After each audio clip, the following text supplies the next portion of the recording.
This week on the Retirement Quick Tips podcast, I'm talking about longevity risk, which is the risk that you will outlive your savings because you lived too long. Today, I'm talking about starting with a lower withdrawal rate in early retirement as a big key way to really reduce longevity risk. So the general guideline is to withdraw somewhere between 3.5% to 4% of your portfolio in year one of retirement. So if you have $1 million saved for retirement, you would withdraw somewhere in the range of $35,000 to $40,000 in year one. But if you start at the lower end of that, say 3 to 3.5%, so you're only taking out maybe 30 to 35,000, that difference, now you have more room to increase your withdrawals due to inflation as you progress in retirement. You're going to minimize the risk that your withdrawal rate balloons to an unsustainable level. Because the reality is you start at 3.5%, 4%, whatever that withdrawal rate is in year one. And then generally you're going to increase it a little bit every year, maybe not every single year, but you're going to gradually increase that withdrawal rate over time to keep up with inflation and the cost of living.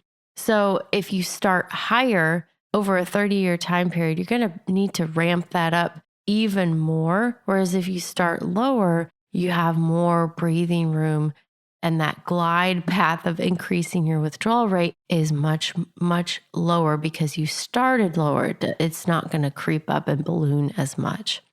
So here's what I would recommend if you can do it, ideally. Focus the last 10 years before your retirement, getting rid of all of your debts, including your mortgage. I've talked about this before. I don't care about the tax deduction. I care about cash flow. If you look at what your mortgage payment is and the size of your mortgage compared to the rest of your bills, it's going to be nice to not have that and just have, property taxes and insurance still in retirement. The goal here is really just to minimize the obligations, the bills that you must pay every single month. So what are those monthly outflows of bills you must pay?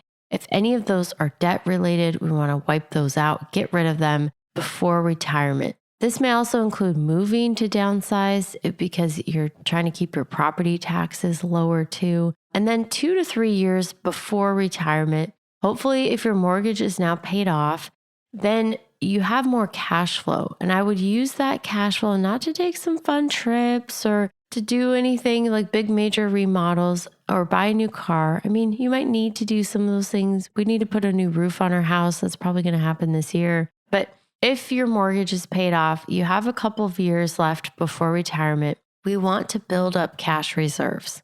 So this means having 6 months worth of living expenses based on your future retirement spending. So you need to kind of budget and figure out what that spending amount is so you can save the targeted amount, 6 months worth of living expenses. Plus, in addition to that, whenever you're starting withdrawals from your portfolio, ideally you would have an additional cash, money market, CD, short-term CDs, whatever that is, in reserves, liquid and available and ready to withdraw. You want 1 year's worth of withdrawals from your portfolio. So those two numbers might be very different. A year's worth of withdrawals, using the earlier example, it might be $30,000 if you have $1 million saved for retirement. $30,000 plus 6 months worth of living expenses saved.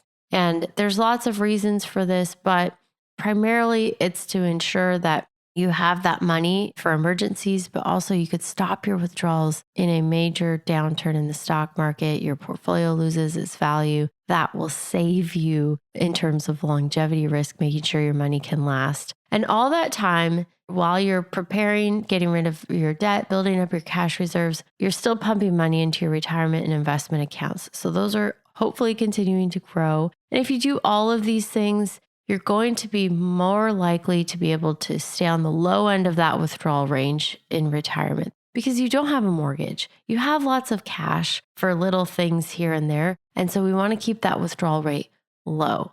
If I was retiring today, if I could basically tell my clients, this is what you could withdraw and no more in year one of retirement, I would pick 3% for pretty much everybody, and even lower than that if you can afford it. Simply because those cost of living adjustments, we start off lower, and those cost of living adjustments aren't going to balloon as high in the later years of retirement when we're in year 20 or 25 in retirement.